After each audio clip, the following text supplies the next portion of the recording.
Alright, thanks for joining my channel, The Eclectic Life. Today we are doing an unboxing of a new machine I got. It's the new Rockler 12-24 midi lathe. I got the bed extension as well. I'll show that to you in a little bit. Right now I just opened the box up, so we're just gonna take all the styrofoam out.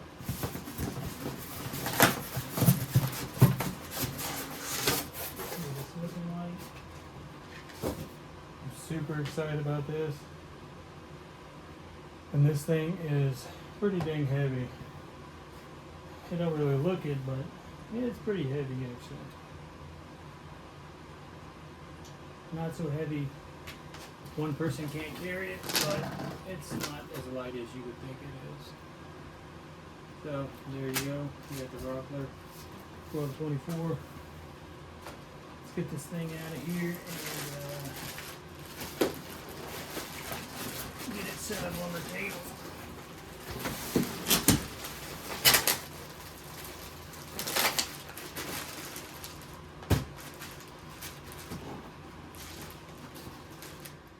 Alright, we're fixing to get this thing set up on the table. Hopefully it won't drop it on the floor.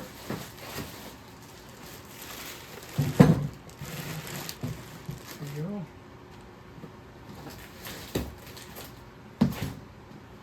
See what else we got in here.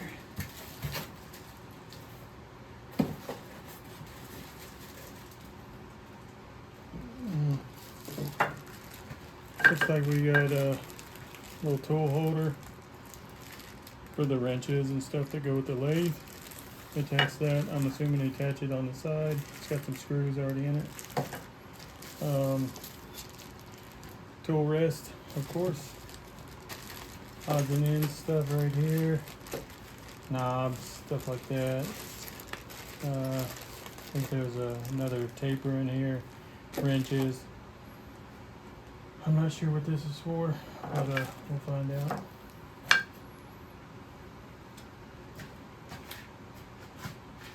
Looking pretty sweet. We're gonna fire this bad boy up and see how it runs.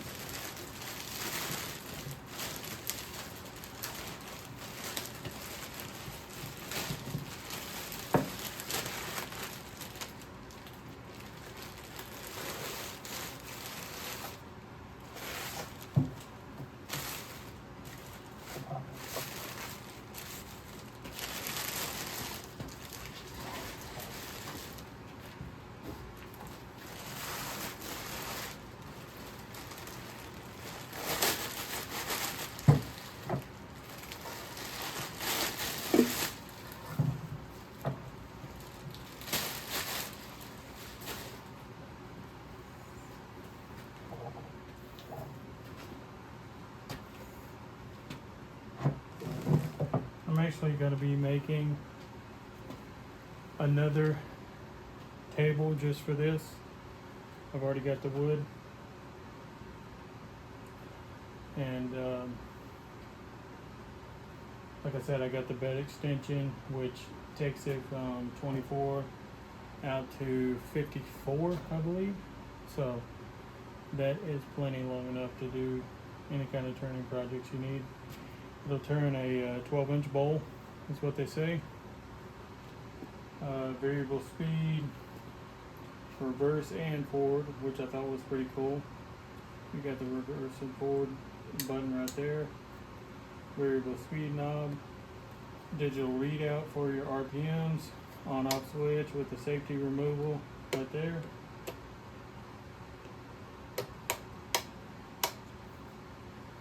So seems super solid, very solid right here.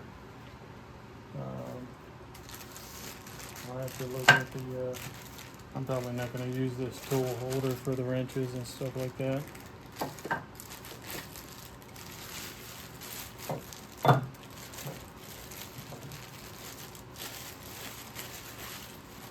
Might get a bigger tool wrist just because, I mean, this one, I guess it'll be okay.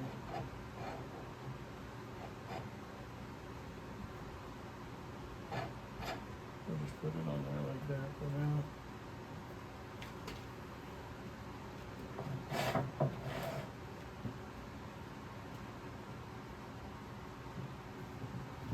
Pretty nice locking system. I hate messing with any kind of, bolts or anything like that. It seems like it's a cam lock system, which seems really cool, really efficient. All right, let's get it plugged up right quick and I'll show you it running.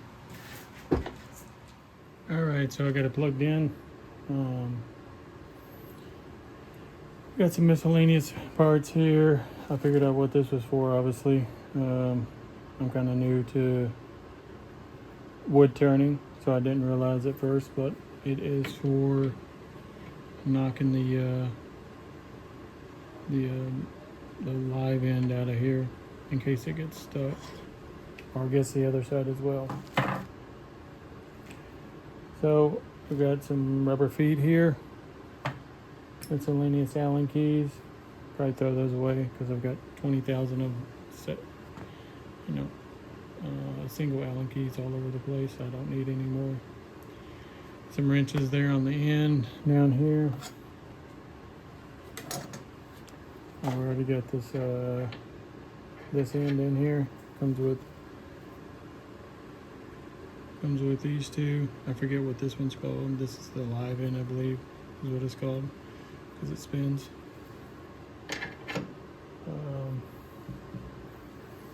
And obviously this one goes down here. Morse 2 taper. So let's turn this thing on. I've got it set to the lowest setting right now, going forward.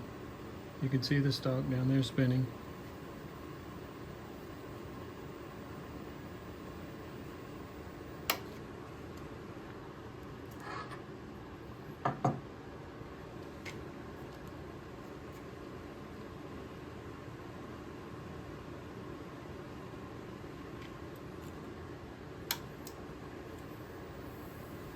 I've got it set to the lowest setting right now, which it says is about right over 300.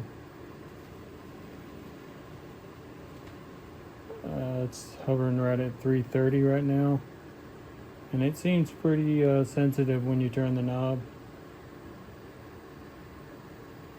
We're at 600 now, 630.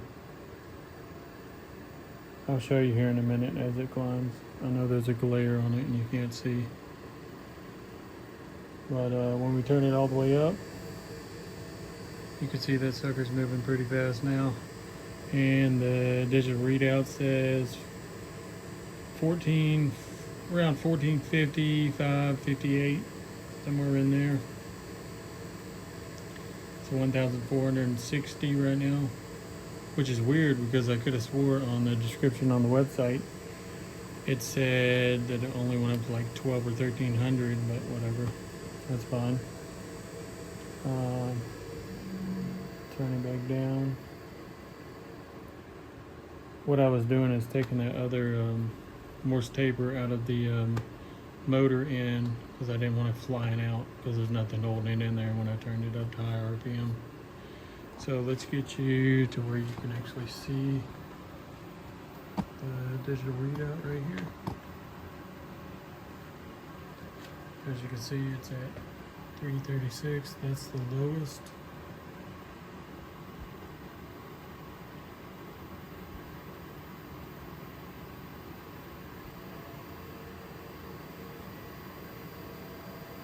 Right at 1,000.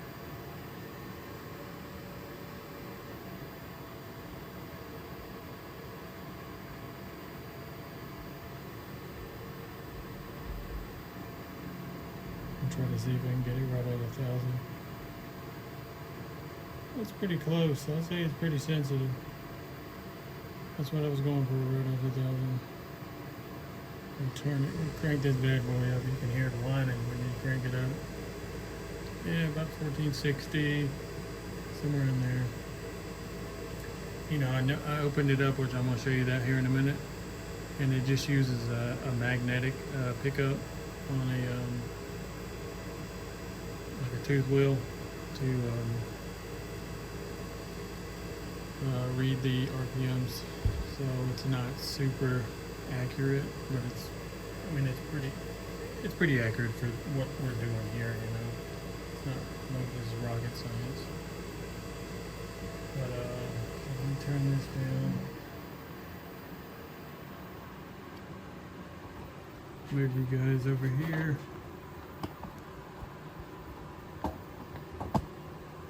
You got a little access door.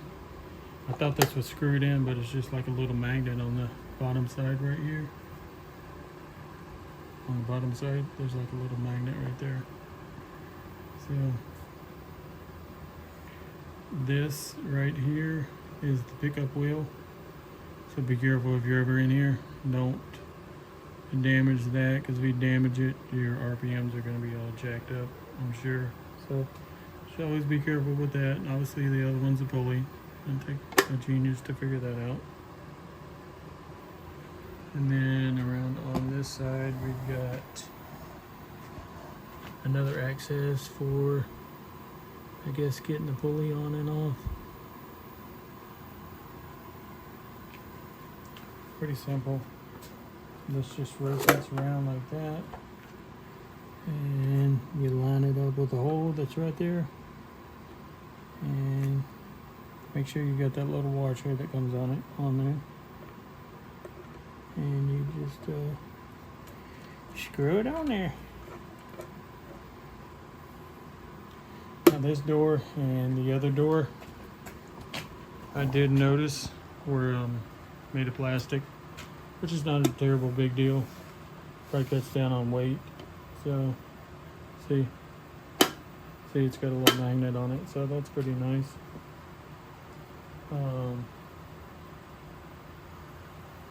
I haven't read the instructions, so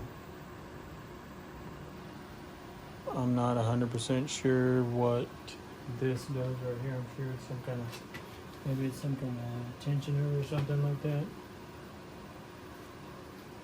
But yeah, I like it a lot. It's really nice. As you can see over there, I got the bed extension for this. It's going to take it out to 54 inches. Don't even pay attention to the mess. I'm rearranging this whole side of the garage to make it more efficient for my woodworking. And also, I'm going to be doing something I've never seen done. Not to this scale anyways. So what I'm going to attempt to do is make a flip cart for this, which is going to be about 5 feet long. And so on one side I'm going to have the lathe, and then on the other side I'm going to have my jointer, just because I'm tight on space in here. And then I'm going to build a typical size flip cart that will house my planer and my oscillating sander, and I think I'm going to get a disc sander as well. So it's going to have those flipping on that cart, which that one will just be like 2 foot by 2 foot or something like that. So yeah. Thanks for watching my channel, The Eclectic Life. If you enjoyed this video, hit the thumbs up, and as soon as I get that table built, which I've already got the wood outside of my vehicle, we will be shooting some turning videos with this lathe as well, so you can see it in action. Thanks for watching. Hit the thumbs up and subscribe if you're not already subscribed. Thanks for watching.